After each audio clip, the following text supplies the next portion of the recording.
of what documentation we get is through trade lists of what the Europeans did trade with the natives. There is documentation for men's shirts in women's sizes. So it's very typical for a woman to have on a man's shirt. There's also documentation for men's shirts in printed fabrics, which normally European men do not wear. They mostly wear white shirts. And they might wear something that's a woven check, but they really do not wear a floral pattern. You will see our native men with floral patterns. You will see our native women with floral patterns. Ladies, if you'd like to walk around so people can see you closer. Some of our ladies have leggings on, which, just like the men, will cover the bottom part of our legs. They don't go all the way up. They only go up as far as they need to go, over my knee, to keep my legs warm, or to keep the, if I'm walking through the bushes and I don't want my legs scratched up, it's a protection. But if I'm in camp and I am hot and I'm working, I can certainly take them off. They're not a requirement at this time. And in fact, except for European influence, I might also, if I were very hot, be taking my shirt off. But because of the European aversion to nakedness, a lot of the natives ended up being influenced by that, so we are pretty much covered up all the time by this time. Some of the ladies are wearing a garment outside of their shirt. Again, in trade documentation, it is a woman's bed jacket or bed gown. And again, these would come in multiple colors. It's very functional for us. A European woman would usually close hers and hold it on with an apron. For us, it's just another layer for warmth or for decoration. A lot of the ladies have their hair pulled back. Just like European women would maybe put it up under a cap, we tended to tie ours up. Now, different native communities might a woman might tie her hair up differently.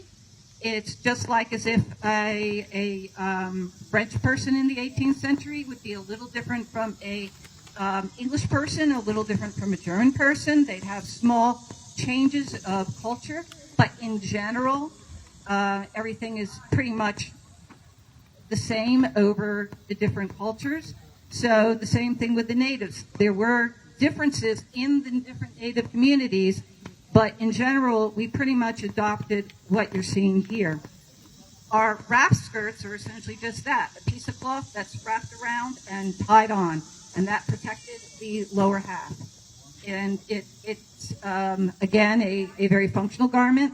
In documentation, it's actually much larger, and it's folded over a string that you would tie around. If you needed to in the winter, you could drop the length and it could be longer and warmer. Or in the summer, you can do it totally in half and it can be shorter. So it was adjustable. Now, I am a little higher status than some of these other ladies. You can tell that, one, by my hair piece, which are called hair plates. This is all silver. And this is not typical for the average native woman. These could be bought. The individual plates are held together by rings. And I can, if I go to trade things, I could buy from the traders, the European traders, individual plates, and I could add to my hair plates as time went on. But this length of one is not typical. This shows status for me. Another thing that shows status on me is the type of beads I have and the amount of beads. More beads, the more decorative beads, as opposed to the smaller, what they call white hearts, which were the smaller beads with a color on the outside and white on the inside. Some beads were cheaper, some beads were harder to get. I am not wearing a whole lot of silver, but as you can see, she has a lot of trade silver on her skirt. So she has somewhat of a status in the community that she can afford this. Now, status could be because your husband is a chief, or your husband is a good warrior, or you just happen to be very good at farming, because a woman in the, a native woman in the 18th century owned her, whatever her labor produced. It was hers. It did not belong to her husband. Her husband had no say in whether she could trade it or what she did with it. Now, the Native community really did share between themselves a lot of their excess. So it isn't like because I might have more than you that I'm going to keep it.